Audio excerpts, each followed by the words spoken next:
Kryetari i SPAK, Altin Dumani, raportoi në KLP në lidhje me punën e prokurorisë së posaçme për vitin 2024.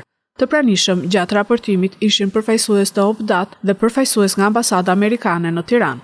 Dumani foli në lidhje me luftën ndaj korrupsionit, ku nënvizoi se 33 zyrtarë të lartë janë nën hetim, 19 prej tyre janë dërguar në gjykatë. Publikisht e kam deklaruar dhe më parë që ka nevojë të ndryshohet kufiri monetar dhe duhet të ndryshohet, të rritet ky kufir monetar.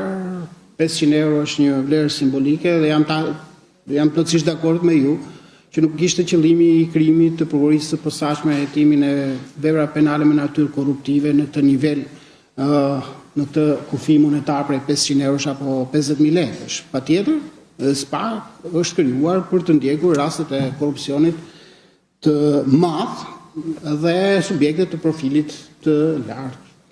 Ekzekutimin e masave të sigurimit përgjithsisht bëhet nga policia e shtetit. Ne me policinë e shtetit bashkëpunojmë dhe ata janë pjesë e pandashme edhe e timeve, por sidomos në fazën e ekzekutimit të masave të sigurimit.